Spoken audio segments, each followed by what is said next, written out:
शहजादे गुरगो खुदाई दाद कुल गौसे आज़म बनी बेसरो सामा मददे कुबले दी मददे काबे ईमा मददे बगिरदाबे वाला उस्ताद चिश्ती मदद कुल या मुईनुद्दीन चिश्ती कादरी नारे या गौसे आज़म निज़नम रमज़ शेख अहमद रज़ा खान ज़ियान निज़नम वलगल उला बिकमालिही कशफत रुजा बिजमालिही हसूनत जमी और खिसालिही सल्लु अलैहि व आलिही करूँ तेरे नाम जहाँ फिदा न बस एक जहाँ तो जहाँ फिदा दो जहाँ से भी नहीं जी भरा करूँ क्या करो दो जहाँ में जितनी अक़ीदत व मोहब्बत के साथ आपने नारे लगाए मेरी गुजारिश है उतनी ही अक़ीदत के साथ रसूल और आले रसूल की बारगाह में दुरूद व सलाम की गालियाँ निछावर करने पड़ी बाबा से अल्लाहुम्मा सल्ली अला सय्यिदना हेलो अल्लाहुम्मा सल्ली अला सय्यिदना व मौला आवाज़ बुलंद अल्लाहुम्मा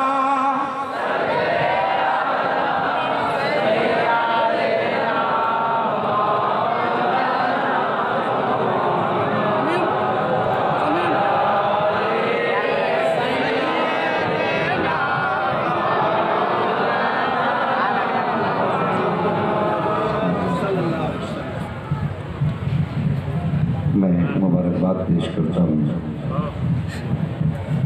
जुमला आशिक़ान मुस्तफ़ा को जिन्होंने इस महफ़िल को सजाने में कोशिशें की हैं, मेहनतें की हैं, मोहब्बतों का सबूत पेश किया है।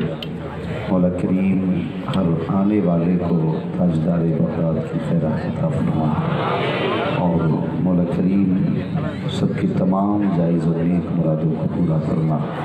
मिंबर शरीफ पर उलमाए सुन्नत का वो नूरानी काफ़िला जलवागर है जो हमारे ज़ाहिर की और बातिन की इस्लाह करने के लिए अल्लाह ने मुक़र्रर फरमाया है। ये नूरानी जमात मिंबर शरीफ पर है और आशिकों का हुजूम हमारी निगाहों के सामने है। बहुत अच्छे अच्छे कलाम आपने भाई दिलबर शाही साहब से सुने। अल्लाह ताला इनको मज़ीद तरक्कियाँ अता फरमाए और इनके इल्म अमल और उम्र में बेपनाह बरकतें अता फरमाए। यकीनन आज की ये महफ़िल पाक जो मंसूब है एक उर्स मुक़द्दस की नाम से मंसूब है और ये उर्स मुक़द्दस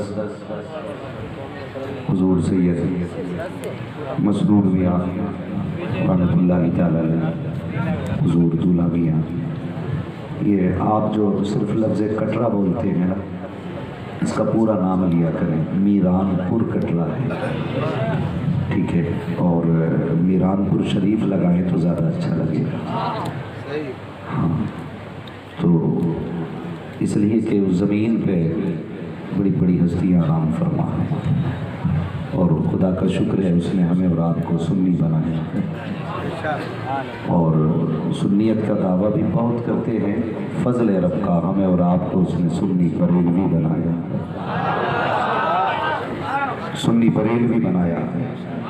और आज मेरे ख़याल से 27 या 28 मुहर्रम शरीफ की भी तारीख़ है। आज 28 मुहर्रम शरीफ है। कई सारी निस्बतें इस महीने के इन दिनों को शामिल हैं। अभी हुज़ूर मखदूम सुन्ना का उर्स मुक़द्दस भी हुआ माशाअल्लाह, और आज हम और आप सर जोड़ के बैठे हैं।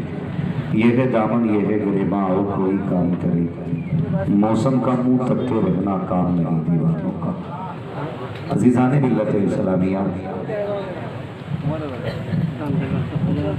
जहाँ तक अगर बात की जाए हुज़ूर सैयद मसरूर मियां साहब क़िबला रहमहुल्लाह की, तो ये वो ज़ात बाबरकत है जिस ज़ात ने इस इलाके के लोगों के ईमान की हिफाजत की है।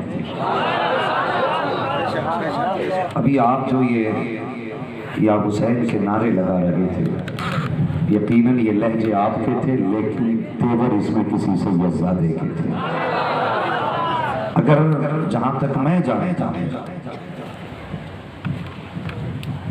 अगर सैयद साहब क़िबला का करम ना होता तो न जाने हम और आप कहाँ होते। इस इलाके पर सबसे बड़ा करम अगर है तो हुजूर सैयद मसरूर मियां रहमतुल्लाहि तआला अलैह। इन लोगों ने हमारे इमाम की हिफाजत की है।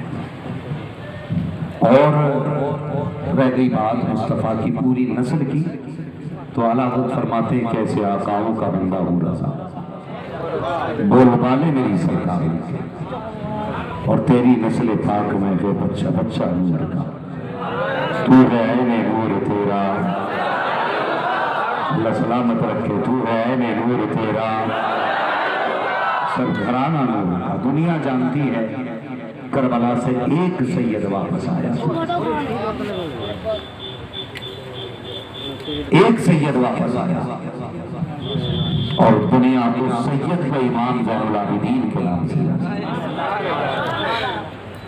इमाम ज़ैनुल आबिदीन, आप अगर तारीख पढ़े सैयदज़ादे की, कसम खुदा की कुर्बान होने को जी चाहता है। इमाम सज्जाद कोई आम बेटा नहीं है। अगर आप इनके नस्ल और नसब का ताल्लुक देखें तो बाप की तरफ से भी ताजदार और माँ की तरफ से भी ताजदार। पूछे इन उलमा से, ईरान में एक बादशाह हुआ, बादशाह का नाम यज़गर्द था। बाज यज़गर्द पढ़ते, बाज यज़जर्द पढ़ते, दोनों इस्तिलाहें इस्तेमाल करते। अल्लाह ने उस पे बादशाह को 2 बेटियां अता फरमाई। कितनी समझ में नहीं आया, कितनी बेटियां? 2 बेटियां अता फरमाई। एक बेटी का नाम था शाहे जहां, शाहे ज़नान, और एक बेटी का नाम था बानो। 2 बेटियां अल्लाह ने इसको दी थी। बड़ी बेटी खुद कहती है, एक दिन मेरी आंख लगी, ख्वाब में कोई प्यारे चेहरे वाला आया, खूबसूरत चेहरे वाला, और उसके साथ 2 हसीन चेहरे वाले। एक ने सीधी उंगली पकड़ रखी है, एक ने उल्टे हाथ की उंगली पकड़ रखी है। वो कहती मैंने ये 3 हसीन चेहरे देखे तो मैं ख्वाब में उठ के बैठी और मैं देख के कहने लगी आने वाले कौन है, और तेरे साथ ये चांद जैसे चेहरे वाले कौन है। कहते मैंने इतना कहा तो आने वाले ने कहा मुझे नबियों का इमाम मोहम्मद रसूलुल्लाह कहा जाता है। अल्लाह, सुनना बहुत गौर से। मैं इमाम सज्जाद का तज़किरा करने लगा, कहने लगी कि मुझे नबियों का इमाम कहा जाता है। का प्यारे बता ये दादी जानिब कौन है, ये बाई जानिब कौन है? वो कहती है आने वाले ने कहा कि दानी जानिब हसन है, बाई जानिब हुसैन है, बाई जानिब हुसैन है। कैसे आना हुआ? तो आने वाले ने कहा हम तेरा रिश्ता अपने नवासे से करने आए। ये ख्वाब की बात है। कहते पहली रात बीत गई, मैंने ये नहीं पूछा कहाँ के रहने वाले और कौन सा शहर है आपका। वो कहने लगी मैं जब आँख खुली परेशान थी, आने वाला कौन था, शहजादे कौन थे। लेकिन कहने लगी जब से देखा था बस उसी वक्त से दिल दे गए। ये हुस्न था मेरे हुसैन का। कहते जब से देखा दिल दे बैठी, बस इंतजार था कब मुलाकात होगी, किस जगह मुलाकात होगी। कहने लगी अगली रात आई, सोई ना तो ख्वाब में नूर वाली चेहरे वाली खातून आ गई। मैंने कहा तुम कौन? उसने कहा मुझे खातून जन्नत फातिमा ज़हरा कहा जाता है। अल्लाह को फातिमा ज़हरा का कौन हो आप? का कल जो तेरे ख्वाब में आए थे मैं उन्हीं की बेटी। कहती जब मैंने फातिमा का जलवा देखा तो सब कुछ भूल गई। फिर आंख खुली, फिर ये ख्याल कि पता ही नहीं पूछ सकी कि मुलाकात किधर होनी है। तो कहती जब अगली रात आई तो ख्वाब में शेर खुदा तशरीफ ले आए। शेर खुदा फरमाने लगी कि जब शेर खुदा तशरीफ लाए तो मैंने पूछा आपको, कहने लगी जिस शहजादे से तेरा निकाह होना है मैं उस हुसैन का बाप आया। कहने लगी हुजूर कई दिन से ख्वाब दिख रहे हैं, मगर ये बताओ मेरे ख्वाबों का शहजादा मिलेगा कहाँ? तो आपने फरमाया उमर के दरबार में। अली ने पता किसका बताया? किसका बताया? भी समझ में नहीं आई, मेरे जोर से बोले किसका? उमर के दरबार का पता नहीं बता रहे हैं। जब उमर और अली खुद से जुदा नहीं तो इन गधों को क्या हुआ कि ये उम्मत को लड़ाने वाले हैं।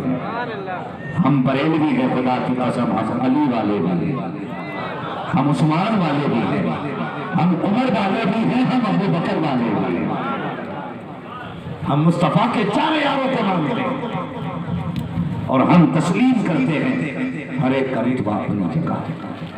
इधर नहीं जाना, बात लंबी हो जाएगी, लेकिन मैंने सिद्दतों की बात जानी कि कहाँ मुलाकात होगी? का उमर के दरबार में। कहने लगी वक्त बीता, दिन गुजरते गए, हुजूर के विसाल के बाद ज़ाहिरा अबू बकर सिद्दीक़ कुर्सी पर बैठे, आपके बाद हज़रत उमर आए। कहते उमर के दौर में जब ईरान फतह हुआ और उसी बादशाह के दरबार को जब फतह किया गया, उसकी बेटियां कैदी बन के हज़रत उमर के दरबार में लाई गई। जानती हो तो ये जो शाह जहान जिनका नाम था शाह ज़नान, इनके साथ 100 कनीज़ें मौजूद थी। कितनी? 100 कनीज़ें मौजूद थी और हुस्न इतना था कि जिसका हिसाब ही नहीं, इतनी हसीन। मगर आप गौर करें, जब कोई किसी के दरबार में कैदी बन के जाता है ना तो गर्दन झुका के खड़ा होता है, गर्दन झुका के। आपकी बहन कहती मैं गर्दन झुका के खड़ी थी और शाह ज़नान गर्दन उठा के खड़ी थी। कहती 100 कनीज़ों की गर्दन झुकी थी। मैंने कहा शाह ज़नान तू गर्दन क्यों नहीं झुका रही है? उसने कहा तुम फिर से गर्दन झुका रही हो, मैं गर्दन उठा के देख रही हूँ। जो वादा अली ने किया था वो पूरा कब होगा? दरबार भी वही है, जगह भी वही है, मैं उस शहजादे को तलाश कर रही हूँ जिसको ख्वाब में देखा था। इतना कहा था, थोड़ी देर गुजरी है, अली आ रहे हैं, अकेले नहीं आए हैं, एक हाथ में हसन लेके आए हैं, दूसरे हाथ में हुसैन का हाथ लेके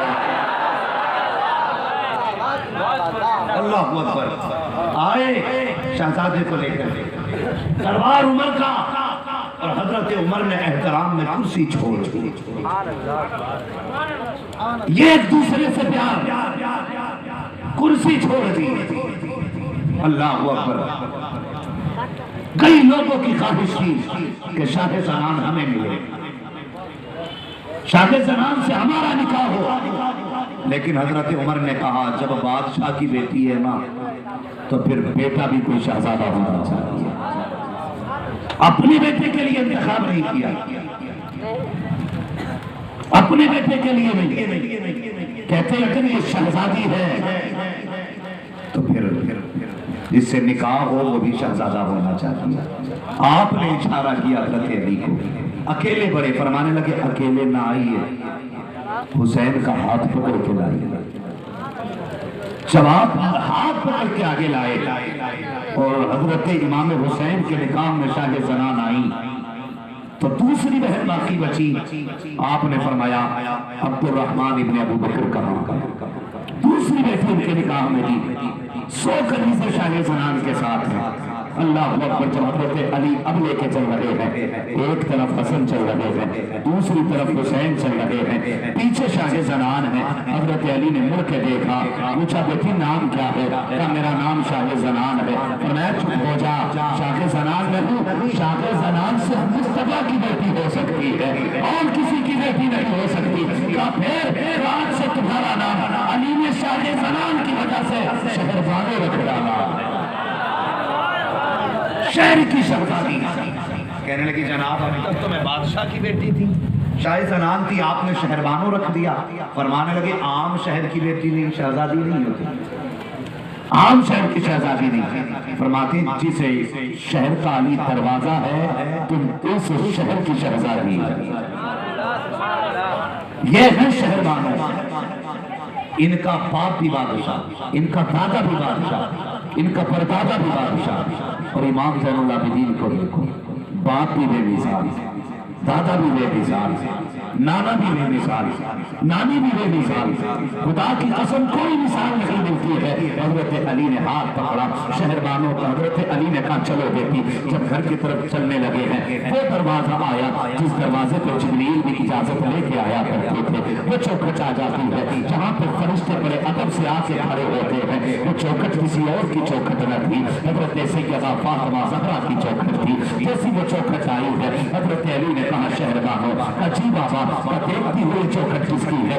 बाबा मुझे नहीं पता है। फरमाते हैं इस चौखट के अंदर नबी की शहजादी सैयदा तैयबा ताहिरा आबिदा ज़ाहिदा फातिमा ज़हरा रहा करती थी। किसी तरह सुना है, आंख में आंसू आ गए हमारे शहरबानों के। फरमाती ठहर जाइए, अंदर बाद में जाना है। अल्लाह अकबर। अली कहते शहरबानों करना क्या है? हुजूर इजाजत है, मैं कुछ देर ठहरना चाहती हूँ। कहा मैंने ये सुना है कि नबी की बेटी की सखावत का आलम ये था कि उनके दरवाजे पे अगर कोई आता था तो खाली नहीं जाया करता था। उनकी सखावत का आलम ये था कि कोई कदमा मांगता था तो समंदर दिया जाता था। आज मुझे लाज है मैं उस खातून की घर की बहू बनी हूँ जिसकी चौखट से कोई खाली नहीं गया है। अली इजाजत दीजिए, ये कुछ करना चाहती हूँ। क्या करोगी? आपने 10 कनीज़ों को चुना, फरमाया मेरे पीछे खड़ी हो जाओ और 90 कनीज़ें बची। फरमाया जाओ, सबको फातिमा ज़हरा के नाम पर मैंने आजादी अता कर दी।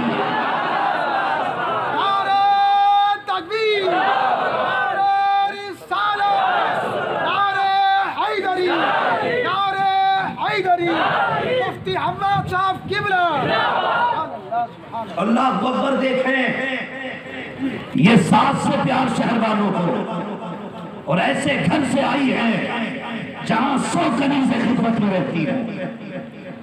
ऐसे घर से आई जहां बिस्तर से पैर उतारने की जरूरत नहीं, लेकिन खातून जन्नत की चौखट पे आई तो 90 कनीज़ें आजाद की हैं। कितनी? बोलो कितनी?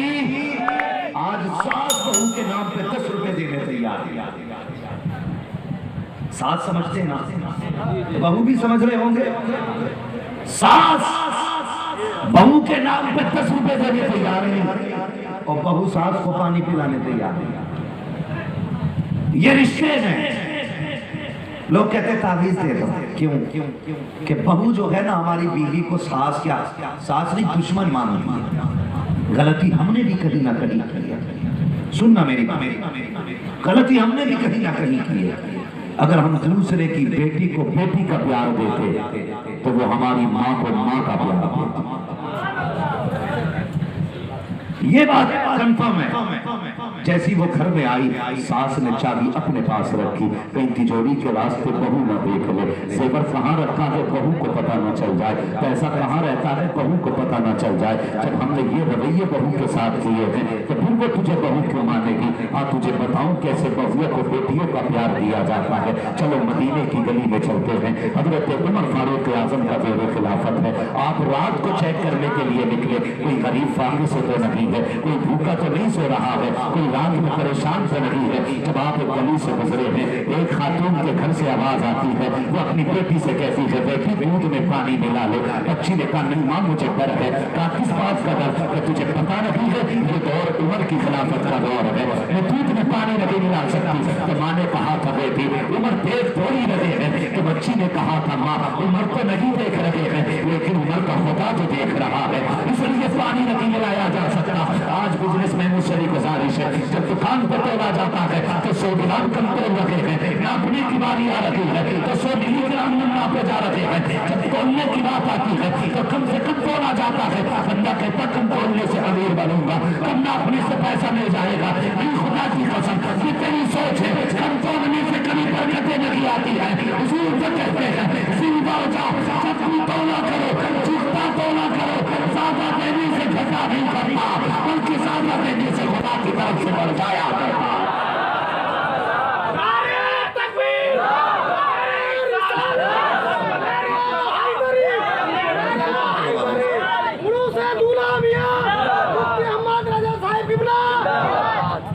मुझे बताओ, किसी को फिक्र ही नहीं हराम खा रहे क्या हलाल?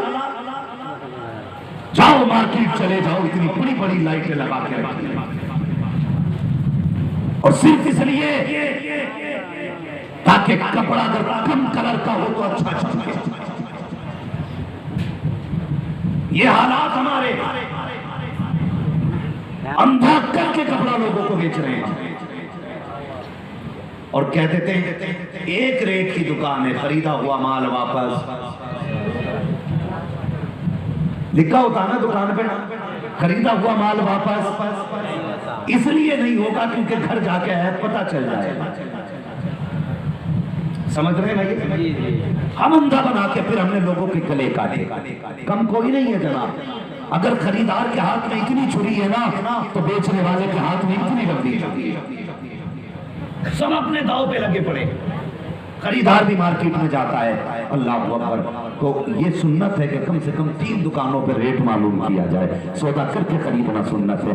लेकिन लोगों का नाजायज फायदा उठा के खरीदारी सुन्नत नहीं है। ये ख्याल करना, लोग जाते हैं कहते क्या रेट दिया, अगर जी तो कहते क्या रेट दिया, वो कहता 11 रुपए में, कहता मुझे वो तो 10 रुपए में देने तैयार है, कहता चल 10 ही देना। फिर वहां से उठ के दूसरे के पास जाता, कितने में दे रहा है, कहा 11 में, कहा 10 में, तो वो देने तैयार है, कहा जब मैंने 9 में दिया। इस तरह से मजबूरी का लोग फायदा उठाते हैं। कभी इस तरह से फायदा न उठाया करो। रेट करो तुम्हारी मर्जी है, चीज को देखो तुम्हारी मर्जी है। कभी दुकान पे ये ना लिखना कि खरीदा हुआ माल वापस नहीं होगा।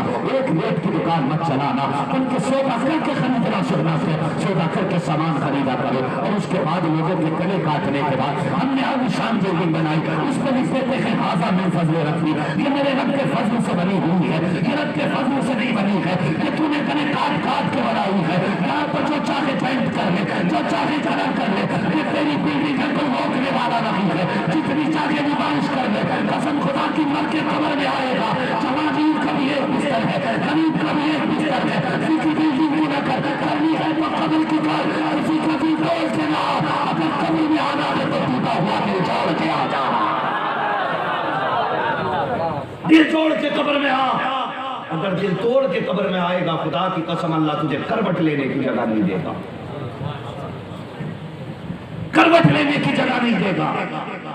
ये फल बेचने वाले ऊपर अच्छे फल लगाए, महंगाई का दौर, 60-70 रुपए किलो आम बिका। एक गरीब ने बच्चे की ख्वाहिश के लिए कितनी मेहनत और मशक्कत से कमाए हुए पैसे से 1 किलो आम खरीदे, मगर ये समाज इतना जालिम समाज है, इसे किसी के दिल की फिक्र नहीं, इसे किसी की परवाह नहीं। और सुने, अगर कोई ये सोच के बैठे हैं कि मौलवी जन्नत बांट के जाएगा, उठ के चले जाओ। मौलवी जन्नत बांटने नहीं आया, मुस्तफा का तरीका बताने आया। हाँ, मैं आईना आपको दिखाऊंगा दाग चेहरे के, जिसे खराब लगे सामने से हट जाए। मैं बेवकूफ बनाने नहीं आया। कब तक अपने आप से झूठ बोलते रहोगे, कब तक अपने आप को धोखे देते रहोगे कि हम बिना हिसाब के जन्नत में जाएंगे? एक सर्रे सर्रे का हिसाब होना है। हुजूर फरमाने लगे, आयशा जन्नत में वही जाएगा जिस पर रब करम करेगा।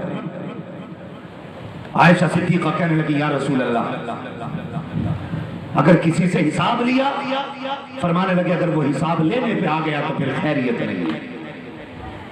आयशा सिद्दीक़ा रज़ियल्लाहु ताला अन्हा उम्मुल मोमिनीन, सच्चे बाप की सच्ची बेटी, कायनात में सबसे अफजल और आला नबी की ज़ौजा हज़रत आयशा सिद्दीक़ा कहती, हुजूर मैं भी, क्या मैं भी करम से बख्शी जाऊंगी? मेरी निस्बतें तो इतनी बुलंद। फरमाने लगे, हाँ आयशा, अगर रब ने करम न किया तो तुम भी नहीं बख्शी जाओगी। क्या लगता है तुम्हें साल में एक टेक बना ली जन्नती हो गए, एक जलसा कर लिया बख्शे गए, 364 दिन लोगों के गले काटते रखे, कोई हिसाब नहीं होगा? मुझे भी समझा, उसी सब में शराबी खड़ा हो और उसी में तहज्जुद गुजार खड़ा हो, ये दोनों बराबर कैसे हो सकते हैं? बताओ ना। इनकी जिंदगी, पूरी जिंदगी काला काला रसूलुल्लाह में गुजर गई, और एक बंदा वो है जिसकी जिंदगी गानों में गुजर गई। तो बता, गाने बोलने वाला और मुस्तफा की हदीसें सुनाने वाला बराबर हो सकता है?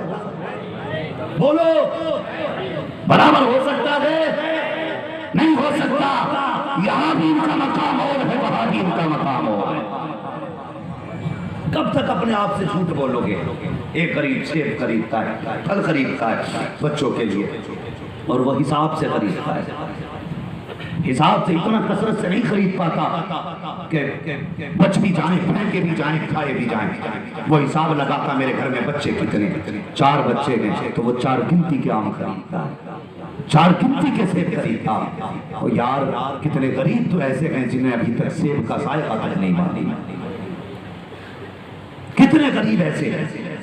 बंदे ने 4 पीस खरीदे, उसने कहा 4 सेब दे दो। और बेचने वालों, खुदा के वास्ते अगर तिजारत करना बंदे से न करना, खुदा से तिजारत करनी है। 4 पीस लिए, 2 पीस सही डाल दिए, 2 गले पीस पड़ गए। वो गरीब था, 4 फर्द थे घर में, 4 ही मेंबर, 4 पीस लेके गया, 2 सही लगे, 2 खराब निकल गए। तेरे पास जो 2 फलों का पैसा आया, तू घर लेके बड़े शौक से गया था, तूने कहा मेरे बच्चे इसका ये भी खाएंगे, पिज्जा बर्गर खाएंगे, दुनिया की ऐश की चीजें बच्चों के लेके लिए चला गया। तुझे क्या लगा कोई फल तूने गलत बेचे हैं? खुदा की कसम, 2 फल तो बड़ी बात है, अगर 1 फल तूने धोखा दे के दे दिया, अगर उसकी कमाई का पैसा तेरे बच्चों के हलक के नीचे चला गया, तो फिर ना यहाँ खैरियत है ना वहाँ खैरियत है। किसी को धोखा दे के सामान ना दे, ये ना देखे तो क्या हुआ, खुदा तो देख रहा है। जिसका उम्मती है वो मुस्तफा तो देख रहा है, जिसके लिए हुजूर ने पत्थर खाए हैं वो आका देख रहे हैं। खुदा के वास्ते किसी को धोखा न दिया करो, किसी के साथ छल कपट न किया करो, लोगों के साथ इंसाफ किया करो। मरना है वो जवानों, एक दिन मरना है, कब्र में जाके अल्लाह को भी मुंह दिखाना है, रसूलुल्लाह को भी मुंह दिखाना है। ये जरूरी नतीज है। आम पकेगा तब पेड़ से गिरेगा। कितनी आंधी ऐसी आती है कि कच्चे फलों को गिरा दिया करती है, पक्के फल लटके रह जाते हैं। हमने जवानों के लाशें उठते देखे हैं, जवानों को छोड़ो, हमने बच्चों के लाशें उठते देखे हैं। अभी एक घर से 6 जनाजे उठाए गए हैं, पूरी दुनिया हैरत में है। वो क्या मंजर रहा होगा, 4 से 6 जनाजे उठे होंगे। और यार बता तो सही, अगर 6 जनाजों का इतना गम है तो करबला के 72 जनाजे पार बता रहा होगा। दुनिया हैरत में है। 6 जनाजे उठ गए। और खुदा के वास्ते जवानों, तुम मेरी बात सुनने आए हो, मैं बड़ी दूर से आया हूँ, कमेटी वालों ने बुलाया है। खुदा के वास्ते कभी किसी के साथ धोखा ना करना। अगर धोखा करोगे तो वो मौलवी मुझे भी दिखा जो तेरे धोखे के बाद भी मुझे जन्नत दे जाए। मुझे भी चाहिए ऐसी जन्नत, मैं भी चाहता हूँ। खुदा की कसम, वो बच्ची कहती है अम्मा उमर नहीं देख रहे, उमर का खुदा तो देख रहा है। याद है ना बात? घर तशरीफ लाए, बीवी कहने लगी सरताज बेटे का निकाह नहीं करना, कोई लड़की तो तलाश करें। उमर मुस्कुरा के कहने लगे खातून बेटे के लिए लड़की मिल गई। हैरत है ना, न घर देखा, न चेहरा देखा, न जायदाद देखी, कहते हैं लड़की मिल गई है। कहा कौन? का चलो मेरे साथ। है कौन? उमर, आधी दुनिया का बादशाह है उमर। समझ रहे ना बात? आधी दुनिया का बादशाह। 4 घरों की प्रधानी मिल जाए, 4 घरों का मुखिया बन जाए तो आदमी करवट में किसी को बैठने नहीं देता। उमर वो है जिसकी आधी दुनिया पर हुकूमत चला। और हुकूमत भी डंडी मारी नहीं, हुकूमत भी ऐसी जब से उमर कुर्सी पे बैठे, और जब तक बैठे रहे शेर बकरी एक जगह से पानी पिया करते थे। ये है उमर का दौर खिलाफत। अल्लाह अकबर। बीवी को लिया, गरीब की चौखट पे गए, कहने लगे खातून अंदर जाके ना बताना मैं उमर की बीवी हूं, अंदर जाके ना बताना। जा इस खातून के घर जा और इससे जाके के अपनी बेटी हमारी झोली में डाल दे। इससे आप समझे जो मैं कह रहा हूं? इससे जाके कहे कि अपनी बेटी हमारी झोली में डाल दे। आज रिश्ते ऐसे होते, आज बेटी वाला बेटों वालों के पीछे है।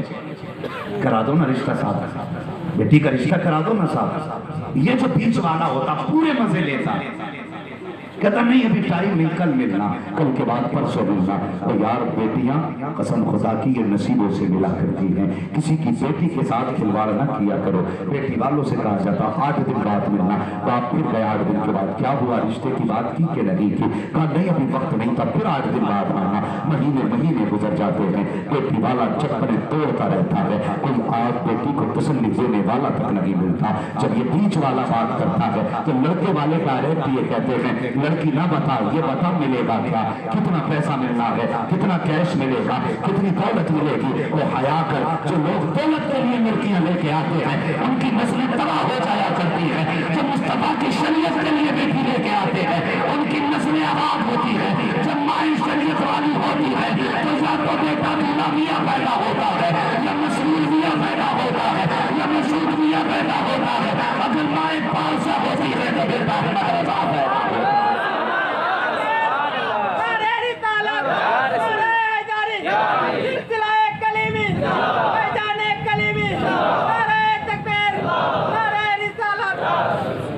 हाँ पूछा जाता है बताओ दोगे क्या? कसम खुदा की जानते हो, मैं आज सुबह रात एक जलसे से वापस लौट रहा था, नाम नहीं बताऊंगा, मेरी एक काजी साहब से मुलाकात हुई, मुझसे कहने लगे जनाब मेरी बेटी के लिए दुआ करना। मैंने कहा क्या हुआ, खैर तो है? कहने लगे अभी 2 महीने हुए हैं बेटी पैदा हुए। कहने लगे 3 लाख रुपए में बेटी पे खर्च कर चुका हूं। मैं मुंह देखता रह गया यार, मुंह देखता रह गया। कहने लगे 3 लाख बेटी पे खर्च कर चुका हूं, 2 महीने की बेटी है। जलसे से लौटते लौटते कहने लगे दुआ करना, बेटी को हॉस्पिटल लेके जाना है। तुझे पता है बाप बेटी को किस तरह से पालता है? तूने तो बेटे को तिजोरी समझ के पाला, तूने बेटे को बैंक बैलेंस समझ के पाला, तूने बेटे को कमाई का सरिया समझ के पाला। और ऐसे सारी से तो वो लोग अच्छे हैं जो बकरे पाल के उनको बेचने से बचा करके, तू बेटे बेचने पे लगा है, हया नहीं आती? वो कहने लगे 3 लाख बेटी पे लगा चुका। अल्लाह किस तरह से बाप बेटी को पालता है, लेकिन जब ये दौलत के कुत्ते बेटी वाले के दरवाजे पे आके उसकी कीमत लगाया करते हैं तो पता बाप को बेटी का कौन सा दौर याद नहीं आता। वो दौर याद नहीं आएगा जिसने 3 लाख बेटी पे 2 महीने की उम्र में लगाए हैं। एक शादी का खर्च हो अपनी बेटी पे बचपन में कर चुका है, तीसरी शादी का खर्च हो जवानी तक कर देगा, तीसरी शादी का खर्च हो बेटी का मुंह दिखाने में करेगा, चौथी शादी का खर्च उस दिन करेगा जब बेटी को लेने वाले आएंगे, और 5वीं शादी का खर्च वो उस दिन कर देता है जब बेटी की गोद में खुदा औलाद देता है। और तुम्हारे मन में भी भले है न पढ़ सकते हैं, अगर भलाई चाहते हो खुदा की कसम कभी दौलत न देखा करो, अगर देखा करो मुस्तफा जाने रहमत की सुन्नत देखा करो।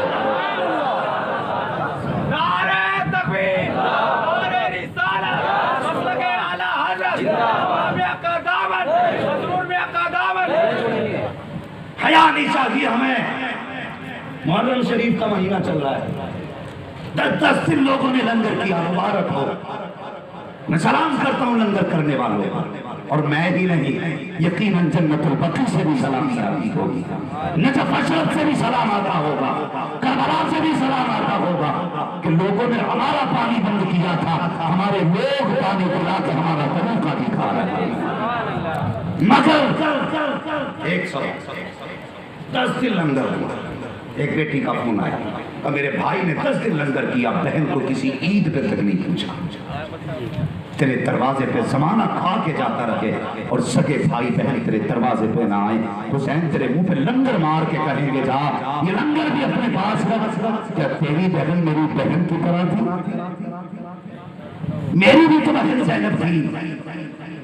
जब मैंने अपनी बहन को नहीं छोड़ा तो तूने अपनी बहन को नहीं छोड़ दिया। पूछेंगे नहीं हुसैन? बंदा 10-10 दिन लंगर करता है लेकिन अपनों की कोई फिक्र नहीं। ख्याल किया करो, हया किया करो। अगर ये उलमा बात बताएं तो कहते नहीं ये मौलवियों की पुरानी सोच है। और मैं कहता हूँ यार कपड़े नए बना लो, मकान नए बना लो, गाड़ियां नई ले लो, मगर सोच 1400 साल पुरानी भी रखा करो। इन 1400 साल पुराना की रखना, अकीदा 1400 साल पुराना की रखना। जिसके पास 1400 साल पुराना अकीदा है वही जन्नती है, वही जन्नती है। इसलिए खुदा के बदलो तरीके, रिश्ता होता क्या मिलेगा? कहते जी जो कहोगे वो दिलवा दिया जाएगा। वो अभी कोरोना में ना कई नए कई डॉक्टर बने। जिसने 2 महीने प्रैक्टिस की थी वो भी डॉक्टर हो गया, जिसने 15 दिन प्रैक्टिस की वो भी डॉक्टर हो गया। इसलिए कि मरीज इतने ज्यादा थे कि लोग घर घर में इंजेक्शन लगवा रहे थे। तो आधे लोग तो डॉक्टरों ने मार डाले, आधे लोग 15 दिन प्रैक्टिस हुए थैला लेकर चल दिए। किसी की आज तक हड्डी का दर्द नहीं गया, क्या हुआ ना सुई लग गई। किसी का आज तक हाथ ही नहीं उठा कि डॉक्टर ने कोरोना में सुई लगाई। नीम हकीम खतरे जान, नीम मुल्ला खतरे। अब जब थैले हाथ में आ गए, जो मैं बताना चाहता हूं, प्रैक्टिस कितने दिन की थी? 15 दिन। अब्बा ने कहा मेरा बेटा डॉक्टर हो गया, और डॉक्टर को यह लगा कि मैं भी डॉक्टर हो गया। फिर रिश्ते तलाश किए गए, ऐसी लड़की से निकाह करेंगे जहां से 10 लाख कैश मिलेगा, जहां से 15 लाख कैश मिलेगा। अल्लाह अकबर। फिर ये रिश्ते ढूंढे गए, और मैं लड़कियों वालों को भी इसका जिम्मेदार मानता हूँ। लड़कियों वालों ने जरा सी चमक देखी का रिश्ता कराओ बेटी का, जेब पे कलम देखा रिश्ता कराओ बेटी का, हाथ में थैला देखा रिश्ता कराओ बेटी का। लगता है अच्छा कमाने वाला है, बेटी इसका रिश्ता करना चाहते हैं, जितना चाहेगा इतना पैसा दे देंगे, लेकिन रिश्ता कराओ। तुमने 10 लाख से बेटी का रिश्ता किया, 10 महीने के बाद जब बेटी तलाक के बाद घर आती है, फिर तुम मौलवी के पास जाते हो, कोई रास्ता निकालो। दामाद बुलाने नहीं आ रहा है, दामाद लेने नहीं आ रहा है। मैं कहता हूँ ना, तुमने पहली गलती की थी जब तुमने हाथ में थैला देख के बेटी का रिश्ता किया था, जेब पे कलम देख के रिश्ता किया था, तुमने अच्छे कपड़े देख के रिश्ता किया था। ये तेरी पहली गलती थी। अगर तुझे तलाश करना था, जेब पे कलम तलाश न करता, बल्कि दिल के अंदर उसके मुस्तफा तलाश कर लेता, अच्छे कपड़े तलाश न करता, लिबास मुस्तफा वाला देख लेता, सिर पे टोपा बनाना होता, उनके चेहरे पर मुस्तफा की सुन्नत देख लेता। खुदा की कसम, जो खुदा के साथ वफादार रहेगा, ये तेरी बेटी के साथ कभी गद्दारी कर नहीं सकता।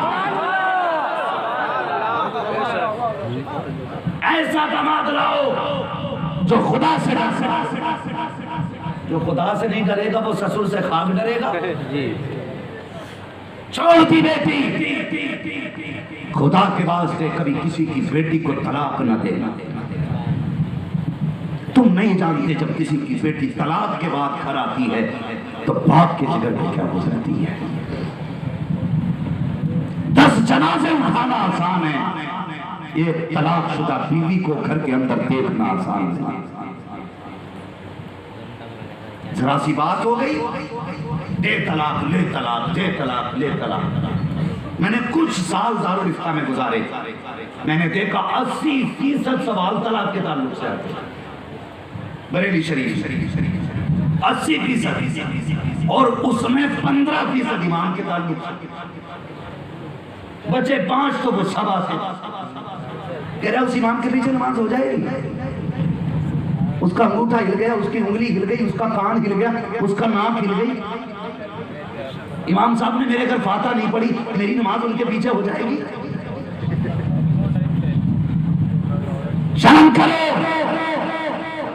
मौलवी या इमाम किसी के साथ नौकर नहीं। अगर ये नौकर हो तो मदीने वाले मुस्तफा के नौकर।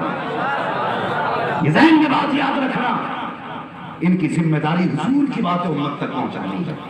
वो बंदा इन्हीं पे लगा पड़ा। 80% सवाल तलाक के। खुदा के वास्ते किसी की बेटी को तलाक नहीं देना। किसी की बेटी को, जब बेटियां तलाक के बाद घर आती हैं ना, तो बाप के लिए ऐसा होता जैसे आसमान फट गया, पैरों के नीचे की जमीन निकल गई। लेकिन बाप बाप होता है, वो मरते मरते भी बेटी को कभी दरवाजे से धक्का नहीं देता, कभी नहीं। वो एक बेटी का आर्टिकल मैंने पढ़ा, जब बेटी को तलाक हुई 3 बच्चों के साथ किसके दरवाजे जाती?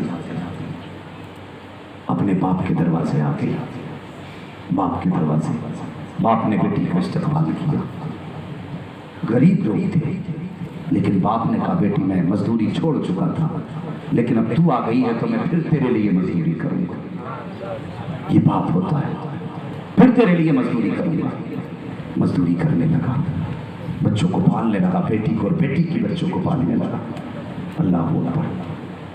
जब मजदूरी में जाके खड़ा हुआ, लोगों ने कहा कि उम्र मजदूरी की है, उसने रो के कहा नहीं उम्र तो मजदूरी की नहीं, लेकिन तलाक के बाद बेटी घर आ गई है, अपने लिए नहीं बेटी के बच्चों के लिए आया। पूरी मजदूरी न देना, भले की आधी मजदूरी दे देना, जिससे मेरी बेटी के बच्चों का पेट भर सके। ये बाप होता है, इस तरह से पालता रहा। लेकिन बाप भी कब तक जिंदा रहता है? वो दिन भी आ गया जब बाप को दुनिया छोड़नी पड़ी। बिस्तर पे लेटा बाप कहने लगा बेटो, अपने 4 बेटों को बुला के कहने लगा मैं दुनिया से जा रहा हूँ, सुनो अगर कहो तो मैं एक कमरा बेटी के नाम कर जाऊंगा।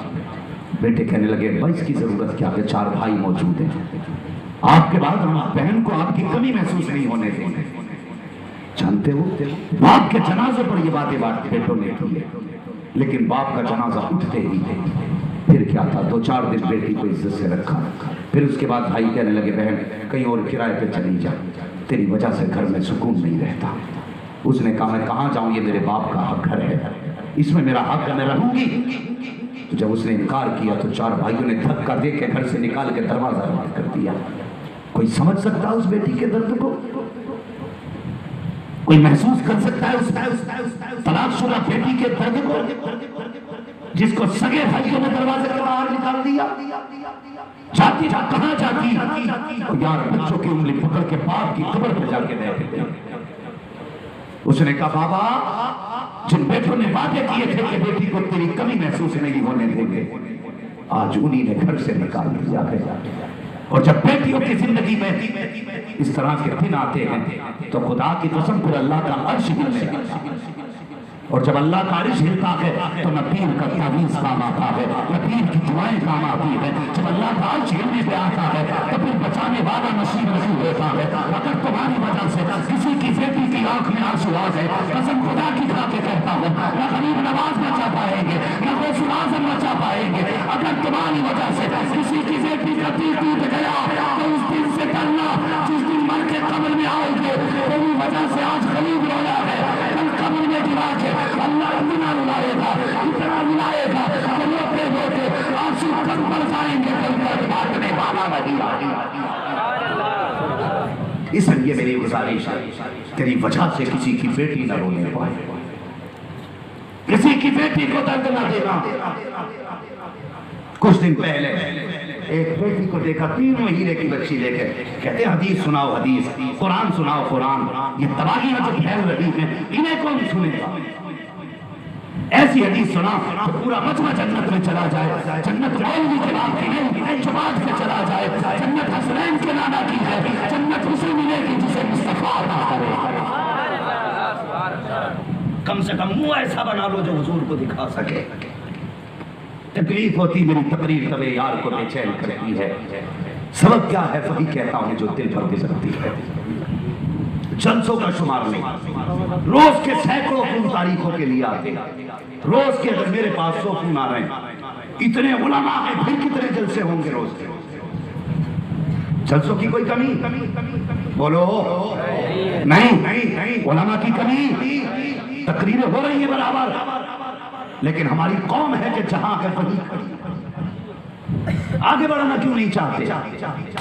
जिस कौम में रोज हजारों जलसे हो और उस कौम की बेटी 3 महीने को बच्ची को लेकर के अगर कोर्ट कचहरी के चक्कर काटे तो ऐसी कौम को डूब के मर जाना चाहिए। 3 महीने की बेटी सीने से लगाए घूम रही थी। मीडिया वालों ने कहा क्या बात है? कहा मेरे ससुराल वालों ने इसलिए निकाल दिया कि मेरी गोद में पहली बेटी आई है। 3 महीने की बेटी, और यार जब उसने बच्ची का चेहरा दिखाया मेरी आंख में आंसू आ गए। कसूर क्या है बेटी का इसका जिससे बचपन में बाप कहने का हक छीना जा रहा है? क्या खता है इस बेटी की जिससे 3 महीने की उम्र में कपड़े पहनने का हक छीना जा रहा है? क्या गलती है इस बेटी की जिससे 3 महीने में बाप की शुक्कतें छीन ली गई? क्या इस बच्ची को बाप कहने का हक नहीं? क्या इस बेटी को बाप कहकर आवाज देने का हक नहीं? क्या ये बेटी बाप के सीने से लगने की हकदार नहीं? अगर है तो फिर इस बेटी को क्यों निकाला गया? 3 महीने की बेटी को किस चीज की सजा दी जा रही है। उसने कहा मैं 3 महीने से चक्कर लगा रखी हूँ थानों का, कोई सुनने वाला नहीं है। हम जानते हैं ये पुलिस भी उनके तलबे चाटती है, जिनकी जेब में पैसा होता है ये उन्हीं के दरवाजों पे सवारी देती है, जो उनके पेट भरते हैं। और याद रखो, आवाम हो या पुलिस वाले, आम हो या खास हो, वरना सबको है एक एक लम्हे का हिसाब देना पड़ेगा। सब अपने काम बेहतर करो, वरना कसम खुदा की मर के ठिकाना नसीब नहीं हो सकता। आज भी बेटियां रो रही हैं। मेरे हुजूर दुनिया में आए, सबसे पहले बेटियों की इज्जत हुजूर ने बचाई। बोलो बचाई के नहीं? सबसे पहले और सबसे ज्यादा जोर हुजूर ने बेटी की हिफाजत पर दिया के नहीं? जिस दौर में बेटियों को मारा जा रहा था, जिंदा कत्ल किया जा रहा था, मेरे हुजूर ने ऐसे दौर में हजरत फातिमा को सीने से लगा के कहा था, देखो मेरी बेटी मेरे जिगर का टुकड़ा है, मेरी बेटी। आप भी कहने ताकि हुजूर की सुन्नत अदा हो रहा है, मेरी बेटी मेरे जिगर का टुकड़ा है।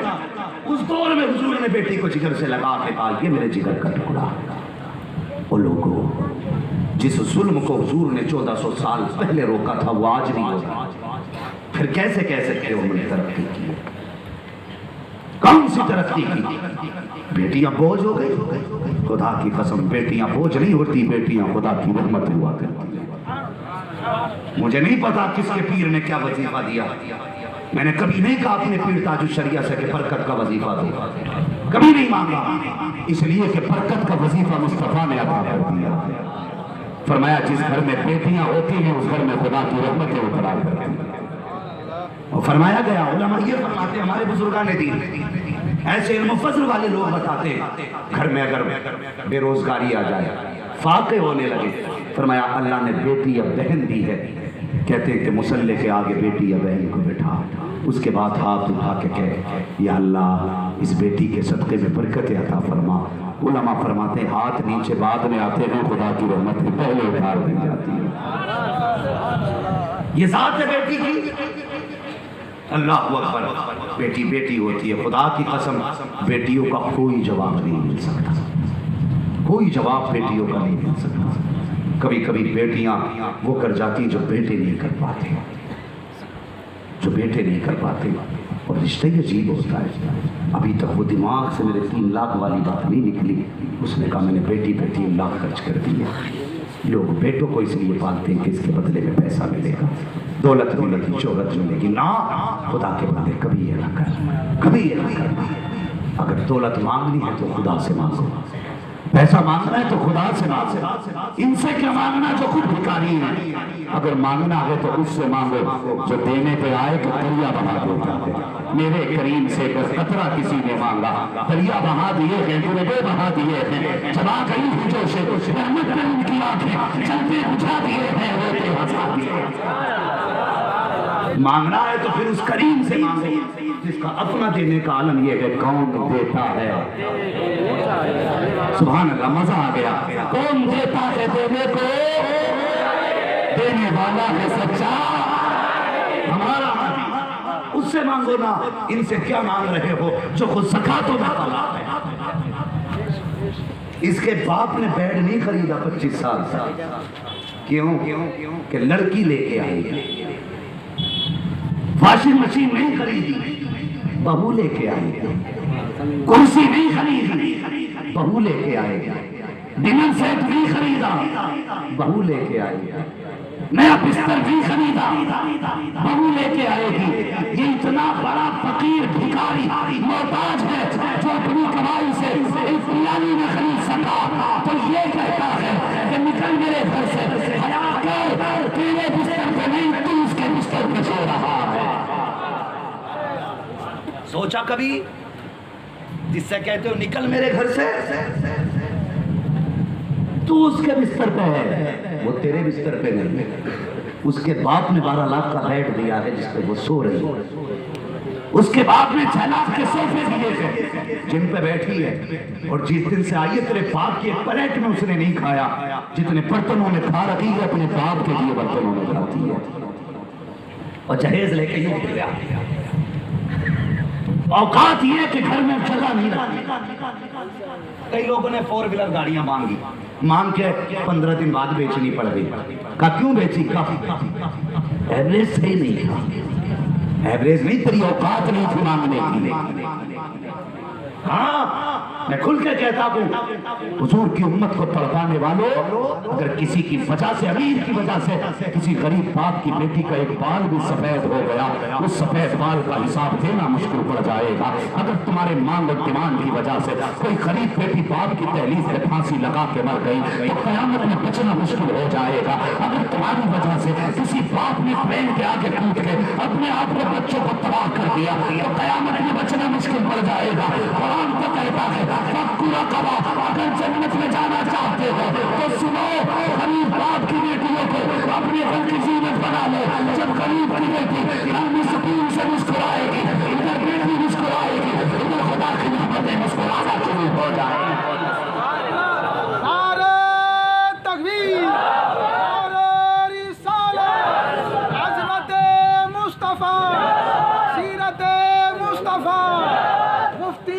रजा साहब किबला, नारे तकबीर, नारे रिसालत। तवज्जो है, जन्नत में कौन बंदा है जो नहीं जाना चाहता? हर बंदा जन्नत में जाना चाहता है। और मेरे हुजूर ने फरमाया, जो किसी का टूटा दिल जोड़ देगा खुदा उसे बेहिसाब जन्नत अता फरमा देगा। सोच रहे हैं आपने? समझे इस बात। और एक बात और बता दूं, बस ये समाज में सबसे बड़ी बीमारी जो है, मैं इस वजह से इस पे गुफ्तगू कर रहा हूँ, इसलिए कि ये इतना बड़ा जलसा, इतना बड़ा पंडाल, रात भर नारे लगाओ, रात भर खूब हमने आवाजें लगाई, नारे लगाए, गले बैठ गए। सुबह किसी ने पूछा क्या हुआ जलसे में, तो बड़ा मजा आया था। दिलबर भाई ने एक शेर 6 बार पढ़ा था, मौज आ गई। मौलवी आया तो माइक फेंक के चला गया, कुर्सी तोड़ के चला गया। कमाल ये नहीं है ना कुर्सी तोड़ना कमाल है, ना माइक फेंकना कमाल है। कमाल ये है जब सुबह को कोई पूछे यार क्या तब्दीली आई है, कहना रात गए थे तो गाने सुन रहे थे, जब से लौट के आए हैं नबी की नात के तराने सुने थे। कोई पूछे यार क्या बदलाव आया, कहना कल तक मैं बेटी की इज्जत नहीं करता था, रात से जब से पलटा हूँ बेटी को बार बार चूम रहा हूँ, बेटी को बार बार चूम रहा हूँ। क्या तब्दीली आई, कम से कम इतने बदल जाना। लोग पूछे क्या बदलाव आया, कहना अब तक बहन से नाराज था, जैसे सूरज निकला है सुबह बहन के दरवाजे पर सलाम करने चला गया था। कम से कम इतना बदलाव तो आना चाहिए। एक बार और बता दूं, शायद एक बात बता दूं, शायद तुम्हें हर खतीब बता के ना जा पाए, इसलिए कि कड़वी बातें सब नहीं बताते हैं। मामला कई चीजों का, कहीं नजराना ना कट जाए, कहीं प्रोग्राम ना कट जाए, लेकिन अपना उसूल क्या पाए मुरा नंग ने इस मुल्क के खुदा तुम नहीं बुलाओ मत बुलाओ, बात सच्ची कह के जाए, तुम्हारी मर्जी है। अल्लाह का दस्तरखान बहुत वसी है। बस सुने, कयामत के दिन सारे हिसाब तुम्हें खुद से देने पड़ेंगे, लेकिन जानते हो जब मियाँ बीवी के हुकूक का मामला आएगा ना, तो तेरे अमल की गवाही तेरी बीवी से दिलवाई जाएगी। ये याद रखना, बीवी से दिलवाई जाएगी। वहां हुजूर भी होंगे, फातिमा ज़हरा भी होंगी, मौला अली भी होंगे, तेरे मेरे पीर भी खड़े होंगे, उसी जमात में अल्लाह वाले होंगे। वहां अल्लाह पूछेगा, बता जो 3 बार कबूल कबूल कह के तुझे लेके आया था, इसने तेरे साथ कैसा बर्ताव किया, इसने कैसा बर्ताव किया? ये कहीं तुझ पे ज्यादती तो नहीं करता था? तुझे सताता तो नहीं था? तुझे पैर की जूती तो नहीं समझता था? अगर उसने एक बार ये कह दिया कि मालिक मैं इससे राजी हूं, तो समझ लेना बेड़ा पार हो गया। और अगर उसने दिखाया ना, मालिक ये देख मेरी गर्दन पे आज तक गरम चिमटे का निशान है, जरा सा नमक तेज हो गया था, इसने गरम चिमटा मेरी गर्दन पे मारा था। अगर उसने कमर दिखा दी, ये देख मालिक मेरी कमर पे लकड़ी का निशान है, रोटी देने में देर हो गई थी, इसने हाथ उठा दिया था। अगर उसने इतना कह दिया, मालिक ये देख मेरे तमन्नों पे चेहरे पर तमाचे के निशान है, जरा सी देर हो गई थी इसकी आवाज को उठने में, उसने तमाचा लगाया था। अल्लाह फरमाएगा सुन, फरिश्ते इसकी नमाजों की गठरी इसके सर पे रख दो, रोजों की गठरी इसमें रख दो, हज की गठरी इसके सर पे रख दो, और तब तक इसको दोज़ख में डालो जब तक इसकी बीवी का हक अदा नहीं हो जाता। अगर जन्नत में जाना चाहते हो तो सुनो, के दाखिल। खुदा की कसम मेरे हुजूर ने दीन दिया तो दीन बेमिसाल, और तरीका दिया है तो तरीका बेमिसाल। हुजूर ने वो अखलाक दिया है कि जिसकी खुशबू 1400 साल नहीं सुबह कयामत तक रहेगी, सुबह कयामत तक। आज हम किसी की इज्जत अपनी नजर में कुछ नहीं समझते, मिनटों में उछाल देते, मिनटों में। हाँ, ये हाल मिंबर से लेके नीचे तक है। खुदा के वास्ते कुछ लोग कहते हैं हम इस्लाह कर रहे हैं, इस्लाह नहीं, फसाद कर रहा है। इस्लाह हमने हुजूर को भी करते देखा है, तुझे ही नहीं, हमने हुजूर को भी इस्लाह करते देखा है। हुजूर जब किसी की इस्लाह फरमाते थे तो सामने बैठे लोगों से कहते थे, कुछ लोगों को वुजू का तरीका नहीं मालूम है, जब वो वुजू करते तो यहाँ तक धोते, बल्कि यहाँ तक धोना चाहिए। तो जिसका सूखा होता था वो खुद इस्लाह कर लिया करता था, नाम लेकर मुस्तफा किसी को रुसवा नहीं किया करते थे। आज हम चुटकियों में इज्जतें उछाल देते हैं। बीवी के अपने सामने बीवी की औकात लगी, घर वालों के सामने ससुराल वालों की औकात लगी। खुदा के वास्ते कभी ये न किया करो। अखलाक देखो मेरे मुस्तफा का अखलाक, कौन सा अखलाक पैगंबर ने उम्मत को दिया है। अल्लाह अकबर। एक दिन हजरत आयशा सिद्दीक़ा उम्मुल मोमिनीन फरमाती है कि हुजूर घर के अंदर लेते थे, मैं बाहर किसी काम में मसरूफ थी, अचानक दरवाजा बजा। तवज्जो है, सुन रहे हैं ना? कहते जरा या रसूल अल्लाह, दरवाजा बच गया, खटखटाया दरवाजा किसी ने। फरमाती मैंने दरवाजा खोला, एक बूढ़ी औरत जिसके बाल सफेद थे, यूं कमर पे हाथ रखा और एक हाथ आंखों पे रख के कहती, खदीजा तेरा घरवाला नजर नहीं आ रहा, आयशा तेरा घरवाला नजर नहीं आ रहा। उम्मुल मोमिनीन आयशा सिद्दीक़ा फरमाती, इससे पहले कि मैं उन्हें बता पाती कि हुजूर अंदर आराम कर रहे हैं, सुने हुजूर की जिंदगी, फरमाती कि मैं इससे पहले कि बता पाती हुजूर अंदर आराम कर रहे हैं, कहती हुजूर के कानों तक उसकी आवाज पहुंच गई और हुजूर जल्दी से अपने बिस्तर से उठे, तहबत को संभालते हुए बाहर तशरीफ लाए और फरमाते हुजूर ने खातून को देखा, वो खातून हुजूर को देखती रही। कहती दोनों आमने सामने बैठ गए। कहने लगी मुझे हैरत थी, वो हुजूर को देख के रो रही थी, हुजूर उसे देख के रो रहे थे। भाई बात समझ में? वो हुजूर को देख के रो रही है, हुजूर उनको देख के रो रहे हैं। हुजूर फरमाने लगे आयशा कुछ खाने में बनाया है? कहा जी। फरमाया लाओ, जो कुछ बना वो लाओ। कहती मैंने खाना था वो पेश किया। उसके बाद हुजूर फरमाते हैं आयशा कुछ खजूरें हैं वो भी लाओ। मैंने खजूरें भी ला दी। कहा आयशा औसाक में कुछ दिरहम रखे हैं वो भी ला के दे दो। मैंने वो भी ला के दे दी। उसके बाद हुजूर फरमाते हैं आयशा मेरी यमनी हरीर की चादर रखी है वो भी ला के इस खातून को दे दो, और कोई कपड़े हो तो वो भी दे दो। कहती इतने सारे तोहफे हुजूर ने दिए। जब वो खातून जाने लगी मुस्तफा दरवाजे तक छोड़ने जाने लगे। जब हुजूर दरवाजे तक छोड़ने के लिए गए, अल्लाह अकबर, यार दूसरों की बेटियों की इज्जत किया करो, दूसरों की बेटियों की कदर किया करो। जब से वो घर में आई है कोई औकात हम औरत की नहीं समझते हैं, कोई इज्जत औरत को नहीं देते हैं। अगर वो कहती सुनते हो आज मेरे बाप आ रहे हैं या मेरा भाई आ रहा है तो बंदा डायरेक्ट कहता है आ रहे हैं कुत्ते फिर खाने के लिए, इनके बाप ने कमा के रख दिया है। औरत रो के कहती करवट में कमरे में मेरा बाप बैठा है, जो चाहे मेरे बाप के जाने की रात कर लेना, अभी कुछ ना कोई मेरे बाप के कानों तक की आवाज न चली जाए। अल्लाह अकबर, ये जिंदगी बेटी की होती है, लेकिन ये पूरी औकात दिखाता है ससुराल वालों के सामने, उनको काली बात के दिखाता है मैं हलाली नहीं हरामी हूँ, अपनी औकात दिखाया करता है। और खुदा के वास्ते जितनी तुझे तेरी बेटी की इज्जत प्यारी है उतनी इस बात को अपनी बेटी की इज्जत प्यारी है। अगर चाहते हो तुम्हारी बेटी को इज्जत दी है तो दूसरे की बेटी को इज्जत दिया करो। अगर दूसरे की बेटी को इज्जत तुम दोगे तुम्हारी बेटी को इज्जत खुदा बाहर मारा। कौन सा दुश्मनी हो रहा है?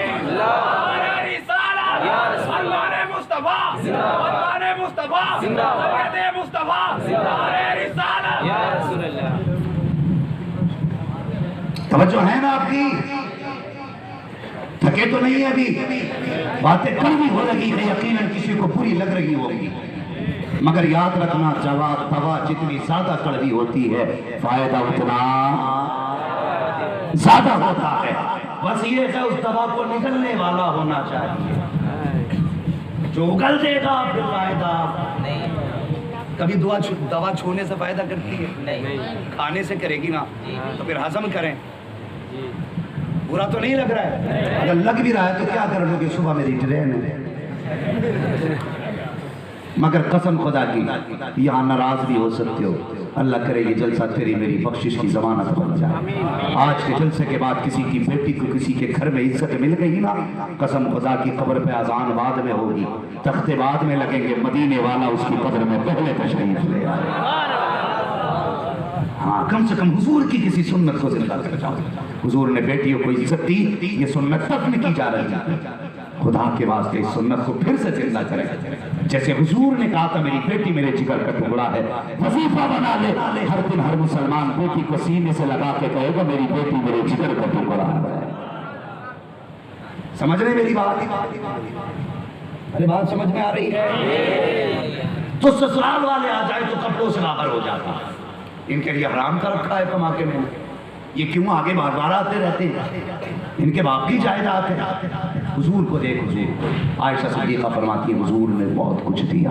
खातून जाने लगी, हुजूर छोड़ने दरवाजे तक गए, उसके बाद हुजूर अपने बिस्तर पे चले गए। फरमाती मैं काम में मसरूफ थी, मैं सोचने लगी आज शाम को हुजूर बिस्तर पे बुलाएंगे, मैं जाके बैठूंगी ना तो पूछूंगी या रसूल अल्लाह ये खातून कौन थी जिसकी आपने इतनी खातिर तवाज़ो की है? ये खातून कौन थी जिसकी आपने इतनी खिदमत की है? कौन है ये खातून नसीब वाली जिसे आप देख के रो रहे थे, जो आपको देख के रो रही थी? अल्लाह अकबर। आयशा सिद्दीक़ा कहती है मैं ये सोच रही थी कि अंदर से हुजूर की हिचकियों की आवाज आई, का हुजूर के रोने की आवाज मेरे कानों तक आई। कहती मैं बर्दाश्त न कर सकी, मैंने छलांग लगाई, हुजूर के बिस्तर पे जाके बैठी। मैंने हुजूर के देखा जाकर के हुजूर करवट से लेटे हैं, दोनों कलाइयां हुजूर के चेहरे पे हैं। मैंने अपने हाथ से हुजूर की दोनों कलाइयां नूरानी थामी। कहती जैसे हटाया मैं क्या देखती, हुजूर का पूरा चेहरा आंसुओं से तर है। जिस तकिए पे हुजूर का सर रखा हुआ है वो तकिया भी आंसुओं से तर है। मैंने कहा आपकी कदमों पर कुर्बान जाए आयशा, बताएं तो सही हुजूर क्यों रो रहे हैं? कब मैंने इतना कहा हुजूर मेरे बाजू का सहारा लेकर उठ के बैठ जाते हैं। जैसे हुजूर उठ के रहते हैं फरमाते हैं आयशा तुम भी पूछना चाहती थी कि मेरा इस औरत से रिश्ता क्या है, इस खातून से मेरा ताल्लुक क्या है? अल्लाह अकबर। हज़रत आयशा सिद्दीक़ा कहती मैंने बताया नहीं था हुजूर को मैं क्या चाहती हूँ, पर ये मेरे मन में बात थी। लेकिन मुस्तफा फरमाते हैं आयशा तुम पूछना चाहती थी इस खातून से मेरा रिश्ता क्या है, मेरा ताल्लुक क्या है? फरमाती तो सुनिए आयशा ये कोई मेरे रिश्तेदार नहीं है, ये मेरी माँ की रिश्तेदार नहीं है, ये मेरे बाप की रिश्तेदार भी नहीं है, ये मेरी बहन के रिश्ते की तरफ से भी नहीं है। फिर कौन है? कहते हैं आका इरशाद फरमाते हैं ए आयशा ये कोई और नहीं बल्कि मेरी खदीजतुल कुबरा की सहेली है। जब ये आया करती थी तो खदीजा उतना की दिया करती थी जितना आज मैंने दे दिया है, जितना आज मैंने दिया है। जो खदीजा करती थी आज मैंने कर दिया है। मुस्तफा फरमाते हैं ए आयशा मैंने इसको इसलिए इतना दिया है कि जब इसका दामन भरे इसका दिल खुश हो जाए, और जब ये खुश होगी खदीजा की कमर में ठंडी हो जाए। ये रिश्ते हुजूर ने निभा के दिखाए, ये रिश्ते क्या हम निभाते हैं? ये रिश्ते हमें वो मसला बताओ कि औरत अगर मर्द के जख्म को चाटे तब भी उसका हक अदा नहीं कर सकती। एक तरफा ही सुनोगे या दोनों तरफ की सुनोगे? अगर तेरे जिम्मे ये है कि तू उसका ख्याल रखे तो फिर उसकी जिम्मेदारी ये है कि वो तेरा ख्याल रखे। हुजूर से बड़ा कायनात में कोई नहीं है। कोई अगर कायनात में कोई इंसान कामिल है तो मेरे हुजूर की, जिसकी मुकम्मल जिंदगी सबक है, जिसकी जिंदगी में कोई नुक्स नजर तो क्या ख्याल नहीं, इतनी पाकीज़ा जिंदगी जो गुजार के ज़ाहिरन गया वो मेरे हुजूर की जिंदगी। आपने इतना कहा हजरत आयशा सिद्दीक़ा आखिरकार औरत थी,